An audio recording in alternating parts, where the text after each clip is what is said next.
Hello everyone, welcome to my YouTube channel. In the last video we have discussed about exercise 4.2 and 4.3, right? Before we are going to start today's video, if you are new on this channel then subscribe my channel for the more updates. Thank you. Let us start today's video in which we will discuss about triangles and then we will try to solve the next exercise of this chapter, that is chapter number 4, basic geometrical ideas. So first of all students, हम triangle के बारे में समझ लेते हैं कि triangle किसे कहते हैं. तो ट्राइंगल मीन्स व्हाट, ऐसी फिगर जिसमें 3 साइड्स हो. कितनी साइड्स हो? 3. 1, 2 और ये 3. It is a closed figure in which there are how many sides? 3 sides are there. चलो ये ट्राइंगल ड्रॉ कर दिया स्टूडेंट्स. अब कोई भी ट्राइंगल है तो उसके कंपोनेंट्स कौन कौन से कहलाते हैं? तो साइड्स की बात करें तो इसमें 3 साइड्स होती है. कैसे लिखेंगे इसको? Line segment A B, line segment B C and line segment A C. तो ये 3 साइड हो गई, A B C and A C. Clear students? So इसे हम क्या कहेंगे? Sides A B C and A C. इसको हम साइड कहेंगे, राइट? चलो अब एंगल की बात करें, जो कि हमने प्रीवियस वीडियो के अंदर भी देखा था कि एंगल को कैसे डिनोट किया जा सकता है स्टूडेंट्स, राइट? चलो यहाँ पे ये हो गए 3 एंगल, 1, 2 एंड 3. सो साइड्स कितनी हो गई? 3 साइड्स आर देयर. और एंगल भी कितने हो गए? 3 एंगल्स. चलो कौन कौन से, इसका नाम लिखना है तो कैसे लिखेंगे? मैंने कल लास्ट वीडियो में आपको बताया था कि कैसे लिख सकते हैं. एंगल बी ए सी, जिस एंगल को नाम लिखना है उसको बीच में रखेंगे और ये लाइन कौन सी 2 लाइन को टच कर रही है? इन दोनों को, तो बी ए सी. चलो ये एंगल लिखना है स्टूडेंट्स, ये वाला, तो इसको हमेशा बीच में लिखेंगे हम. तो कैसा बन रहा है? ऐसा बन रहा है ना एंगल, राइट? तो कहाँ से कहाँ जा रहा है नाम? ए बी और सी. क्लियर? और ये एंगल की बात करें तो क्या हो जाएगा? Angle A C B. कितने एंगल हो गए? 3 angles. Clear students? So triangle में 3 साइड्स और 3 एंगल हो गए. अब तीसरा टर्म है vertices. We can say that vertex मतलब ये कॉर्नर, जिसे हम corner A B and C. So there are 3 vertexes are there, 3 sides are there and 3 angles are there, right? So this is what all about triangles. अब students हमने triangle draw किया है यहाँ पे, तो ट्राइंगल को डिनोट कैसे करते हैं? इसको लिखेंगे कैसे? इस तरीके से, ट्राइंगल ए बी सी. ऐसे लिख सकते हैं हम, triangle A B C. Clear? Okay. अब समझना, ये जो ट्राइंगल है, ये पूरी जो प्लेन है उसको 3 पार्ट में डिवाइड करता है. हमने प्रीवियस वीडियो के अंदर भी देखा था. एक तो अंदर वाला पोर्शन, ये वाला, जिसको हम इंटीरियर कहते हैं. एक है बाहर वाला पोर्शन, जिसे हम कहते हैं एक्सटीरियर. और एक ट्राइंगल इटसेल्फ. तो this triangle divide this plane into how many parts students? 3 parts. First is interior part, second one is exterior part and the third one is triangle itself, right? So there are 3 parts. This triangle divides this plane into 3 parts, right? So this is what all about triangles. Now using this concept we are going to solve exercise 4.4. So let us discuss exercise 4.4. The first question of this exercise is draw the rough sketch of triangle ABC. क्या करना है students? Rough sketch बनाना है triangle ABC का. And mark a point in its interior and point Q in its exterior. एक point है जो उसके अंदर है और एक पॉइंट क्यू है जो उसके बाहर है, right? Is the point A is it's exterior और इन इट्स इंटीरियर पोर्शन. तो सबसे पहले एक एक क्वेश्चन को ध्यान से समझेंगे. पहले क्या बोला है कि draw a rough sketch of triangle ABC. चलो तो ट्राइंगल एबीसी का हम रफ स्केच बना देते हैं students. A B C. Clear? ये हमने रफ स्केच बना दिया ट्राइंगल एबीसी का. अब बोला है mark a point suppose P in its interior, तो अंदर, इंटीरियर मतलब अंदर, तो यहां पे आपको एक पॉइंट लिखना है P, clear. And Q point is in its exterior, कोई भी Q पॉइंट है जो ट्राइंगल के बाहर है, एक्सटीरियर मतलब यहां पे हो गया, क्लियर। अब यहां पे बोला है is the point A is in its exterior और इन इट्स इंटीरियर, क्या पॉइंट A जो है वो एक्सटीरियर पोर्शन में है या इंटीरियर पोर्शन में है? एक में भी नहीं है स्टूडेंट्स, राइट, क्योंकि मैंने अभी आपको बताया कि कोई भी फिगर जो है वो प्लेन को 3 पार्ट में डिवाइड करती है, exterior, interior and figure itself, right. तो ये जो पॉइंट है वो वर्टाइसिस है जो ट्राइंगल के ऊपर है, ना तो एक्सटीरियर में है ना तो इंटीरियर में। सो पॉइंट क्या लिखेंगे, point A is on triangle ABC, ना तो एक्सटीरियर में है ना तो इंटीरियर में है, क्लियर है students? Okay, now let us discuss second question. चलो सेकेंड क्वेश्चन में आपको एक फिगर दी है, this one, and using this figure you have to give the answer of following questions. चलो the first question is identify 3 triangles in the figure. चलो ये figure में स्टूडेंट्स कितने ट्राइंगल आइडेंटिफाई करने हैं? 3। चलो तो कौन कौन से होंगे? एक तो ये पूरा ट्राइंगल, सपोज ये आपको नहीं दिया है बीच में, ये AD नहीं दिया है, तो ये आपका ट्राइंगल हो गया ABC। चलो लिखते जाए, ट्राइंगल का सिंबल है तो ट्राइंगल ABC। सपोज ये आपको AD नहीं दिया था स्टूडेंट्स, तो ये आपका ट्राइंगल बन गया एक पूरा, ओके। चलो अब AD है तो ये AD जो है वो ये पूरे ट्राइंगल को कितने पार्ट में डिवाइड कर रहा है? 2 पार्ट में, तो ये एक ट्राइंगल और ये दूसरा ट्राइंगल। तो कौन सा ट्राइंगल लिखेंगे यहां पे? दूसरा ट्राइंगल ABD, और तीसरा ट्राइंगल लिखेंगे triangle ADC।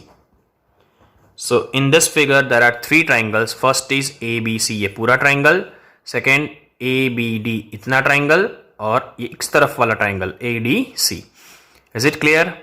Okay, next question, that is question B, write the names of 7 angles. 7 angle के नाम लिखने हैं students.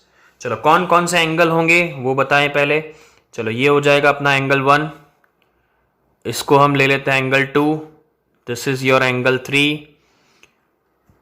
This is your angle 4, this is your angle 5, this is your angle 6। तो ये तो 6 ही हुए। एक और एंगल है, ढूंढो स्टूडेंट्स। ये पूरा, सपोज यही ट्राइंगल हम लेते हैं ABC, जिसमें ये AD नहीं है, तो ये भी एक एंगल हो जाएगा ना पूरा, this is whole angle, right. तो ये 7वां एंगल हो गया। चलो नाम लिखते हैं अब हर एक एंगल के। चलो फर्स्ट एंगल का नाम लिखे, तो ये एंगल कैसे बनता है? ऐसे बनता है स्टूडेंट्स, राइट। ये एंगल ऐसे बन रहा है कि नहीं? तो कैसे नाम लिखेंगे इसका? ABD। तो एक एंगल हो गया ABD। चलो दूसरा एंगल का नाम, ये वाला सेकेंड एंगल कैसे बन रहा है? ऐसे बन रहा है।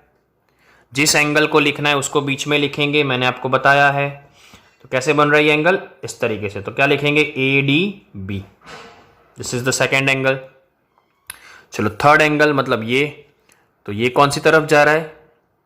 ऐसे जा रहा है ना, तो क्या लिखेंगे? ADC, तो एंगल ADC, राइट। चलो फोर्थ एंगल मतलब ये वाला एंगल, लाइक दिस, तो ऐसे बन रहा है ना स्टूडेंट्स, क्लियर। तो क्या नाम लिखेंगे? BAD।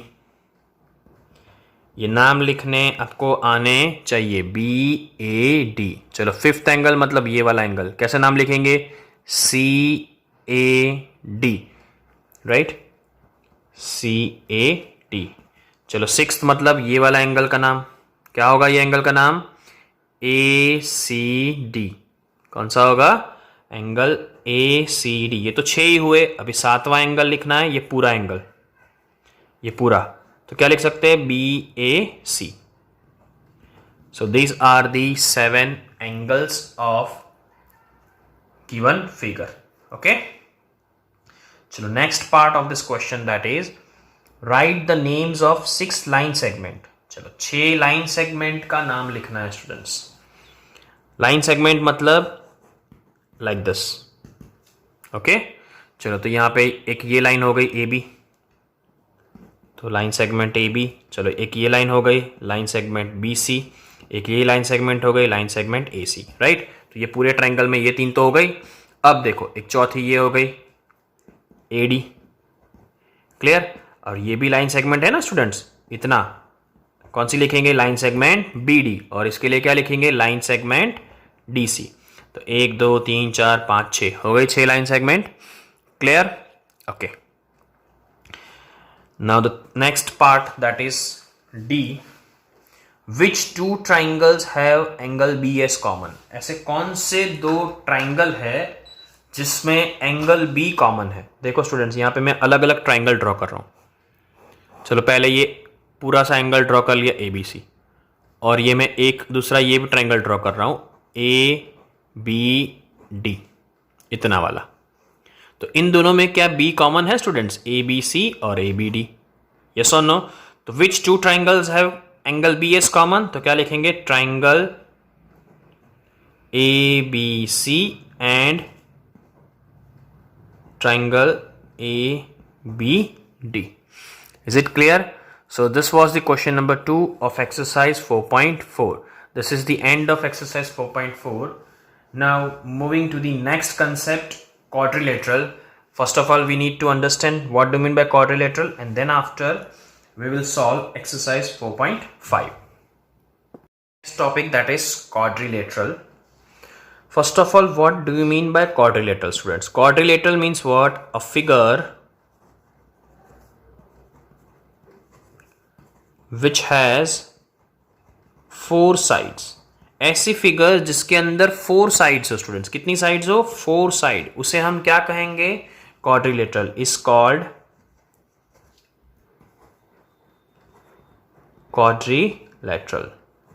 Clear? A figure which has 4 side which is called as quadrilateral. चलो कोई भी 4 साइड वाली फिगर ड्रॉ कर देते हैं, राइट? नाम दे देंगे ABCD। Okay, clear students? अब देखो, इसमें डेफिनेशन में ये बोला है कि ऐसी फिगर जिसमें 4 साइड्स हो। तो सबसे पहले साइड्स लिखेंगे। चलो कौन कौन सी साइड्स लिख सकते हैं, ये एक साइड हो गई, तो साइड को कैसे रिप्रेजेंट करते हैं, like this, line segment AB। दूसरी साइड कौन सी हो जाएगी, लाइन सेगमेंट BC। तीसरी साइड कौन सी हो जाएगी, लाइन सेगमेंट CD। और चौथी साइड कौन सी हो जाएगी, line segment AD। Is it clear? ये हमने साइड्स लिख दी, AB side, BC side, CD और DA लिखो या AD लिखो, कोई फर्क पड़ता नहीं है। ओके, तो ये 4 साइड्स हो गए स्टूडेंट्स, राइट? अब एंगल की बात करें, चलो ये एक एंगल हो गया, ये एक एंगल हो गया, ये एक एंगल और एक ये एंगल, तो कितने एंगल हो गए स्टूडेंट्स, 4। चलो ये एंगल का नाम लिखना है मुझे, ये एंगल का, तो कैसे लिखेंगे, DAB। चलो अब ये एंगल का नाम लिखना है, दिस वन, तो कैसे लिखेंगे, ABC। जिस एंगल का नाम लिखना है उसको बीच में रखेंगे। चलो ये एंगल का नाम लिखना है तो इसको बीच में रखेंगे। अब ये एंगल जो है वो कौन सी दो लाइन को टच कर रहा है, इन दोनों को लाइन को, तो क्या लिखेंगे, DCB। और चौथा एंगल ये बचा, तो क्या लिख सकते हैं, CDA। तो ये 4 एंगल हो गए स्टूडेंट्स। क्वाड्रिलेटरल की ये सब पार्ट्स लिख रहे हैं हम, क्या लिख रहे हैं, पार्ट्स। तो 4 साइड है, 4 एंगल है क्वाड्रिलेटरल में। चलो अब डायगोनल्स की बात करें स्टूडेंट्स, किसकी बात, डायगोनल्स। तो डायगोनल्स किसे कहते हैं, मैंने आपको प्रीवियस वीडियो के अंदर भी बताया था। डायगोनल्स मतलब ऑपोजिट वर्टेसिस जो है उसको ज्वाइंट करती हुई लाइन सेगमेंट। तो ये एक A और C को ज्वाइंट करती हुई, इसको ऑपोजिट कहते हैं। क्यों? क्योंकि A और B तो पास पास वाले हैं ना, तो ऑपोजिट वर्टेक्स को जॉइन करती हुई लाइन जिसको हम कहते हैं डायगोनल। तो यहाँ पे एक डायगोनल कौन सा हो गया, AC डायगोनल हो गया। और दूसरा डायगोनल कौन सा हो जाएगा स्टूडेंट्स, ये हो जाएगा ना, तो कौन सा हो जाएगा, लाइन सेगमेंट BD। तो 2 डायगोनल्स हो गए। क्लियर? तो ये सारे हमने क्या लिखे, क्वाड्रिलेटरल के पार्ट्स लिखे स्टूडेंट्स। Is it clear? अब एक और टर्म समझना है, opposite angles, opposite sides, adjacent angles and adjacent sides।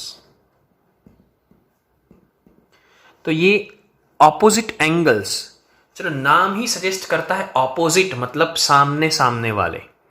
और किसकी बात चल रही है? एंगल की। तो देखो, ये एंगल है, सपोज ये पूरा एंगल, मैं वापिस इधर ड्रॉ कर रहा हूं फिगर।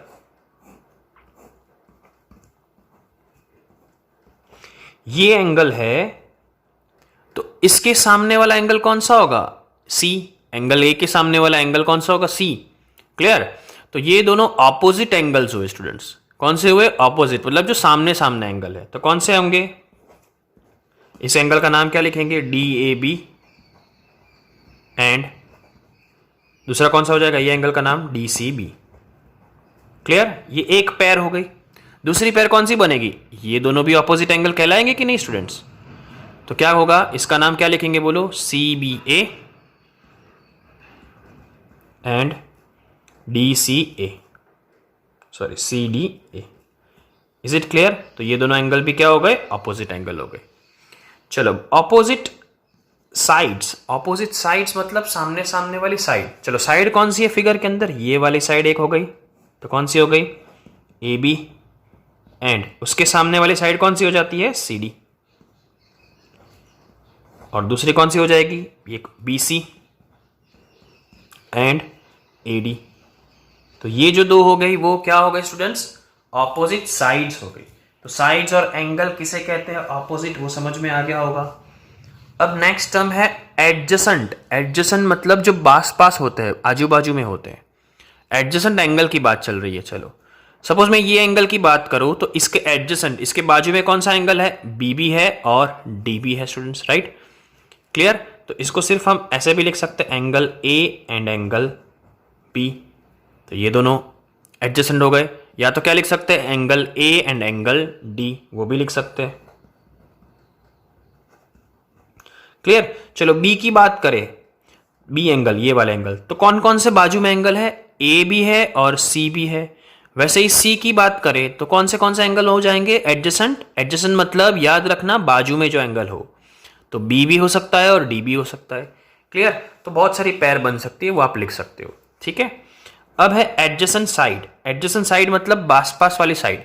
चलो, सपोज मैं ए बी साइड की बात करूं, ये साइड की, तो इसके बाजू में बी सी साइड भी है और ए डी साइड भी है। तो ए बी की एडजेसेंट साइड कौन सी हो जाएगी? B C and A D. Clear? वैसे मैं बी सी की बात करूं, ये साइड, तो इसकी एडजेसेंट कौन सी हो जाएगी? ये और ये दोनों हो जाएगी ना। क्लियर? सो इस तरीके से आप पैर्स लिख सकते हो। क्लियर है स्टूडेंट्स? सो आई होप आपको क्वाड्रिलेटरल के बारे में समझ में आ गया होगा। Now using this concept we are going to solve exercise 4.5. Exercise 4.5. The first question is draw a rough sketch of quadrilateral PQRS. क्या करना है स्टूडेंट्स? एक रफ स्केच बनाना है। किस चीज का? क्वाड्रिलेटरल का, जिसका नाम क्या है? PQRS। तो सबसे पहले ये बना देते हैं, हम रफ स्केच बना देते हैं। तो कोई भी रफ फिगर बना दो। क्वाड्रिलेटरल का मतलब क्या? जिसमें 4 साइड हो। चलो, क्या नाम दिया इसका? PQRS। ये हो गया PQRS। अब आगे पढ़ो, क्या बोला है? Draw it's diagonals. चलो, डायगोनल्स किसे कहते हैं स्टूडेंट्स? जो सामने ऑपोजिट वर्टाइसिस को ज्वाइन करती हुई लाइन। तो एक ये डायगोनल हो गया और दूसरा ये डायगोनल हो जाएगा। क्लियर? Name them. चलो, नाम दे दिया। Is the meeting point of diagonal is in interior or exterior of the quadrilateral? मतलब ये जो दोनों डायगोनल एक दूसरे को टच करते हैं ना यहां पे, तो क्या वो पॉइंट, ये पॉइंट का नाम दे देते हैं O, तो क्या पॉइंट O जो है वो क्वाड्रिलेटरल के अंदर है या बाहर है? कहां पे है स्टूडेंट्स? ये पॉइंट O अंदर है, राइट? तो क्या लिखेंगे? Intersecting point. इंटरसेक्टिंग पॉइंट मतलब ये जो जहां पे टच करता है वो। Intersecting point O is in interior part of quadrilateral PQRS। तो ये जो O पॉइंट है वो कहां पे है? क्वाड्रिलेटरल PQRS के अंदर के पार्ट पोर्शन में है। अंदर का पोर्शन है जिसे हम क्या कहते हैं? Interior part. Clear students? So this was the question number 1 of exercise 4.5. 5. Now moving to the next question.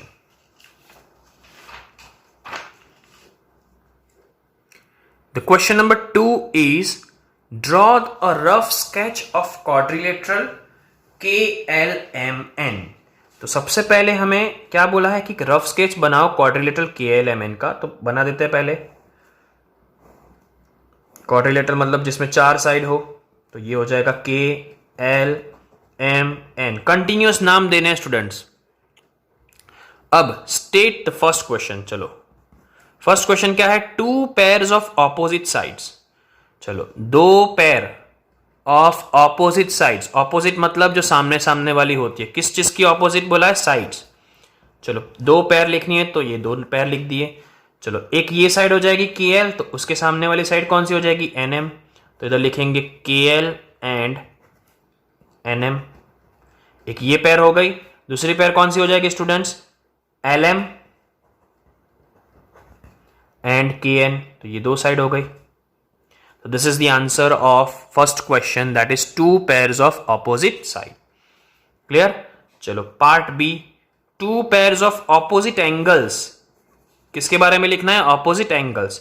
चलो ये एंगल की बात करें तो उसके सामने वाला एंगल क्या हो जाएगा? M। तो क्या लिखेंगे इधर? Angle K and angle M। और दूसरा ये वाला एंगल, तो angle L and angle N। Clear है स्टूडेंट्स? तो ये 2 पेयर हो गई ऑपोजिट एंगल्स की। Now the third part of this question, that is 2 pairs of adjacent side. 2 pair लिखनी है एडजेसेंट साइड की। चलो तो यहां पे एक और ये 2 पेयर लिख देते हैं। सपोज हम KL की बात करें, KL, this is the side of quadrilateral KL, right? तो एडजेसेंट मतलब इसके पास वाली साइड कौन सी हो सकती है? LM हो सकती है, LM। और दूसरी साइड अगर हम बात करें NM की, तो NM के पास वाली साइड कौन सी हो सकती है? ये भी हो सकती है और ये भी हो सकती है। तो क्या लिखेंगे? NK। क्लियर? तो ये 2 पेयर हो गई, हमें 2 पेयर ही लिखनी थी, राइट?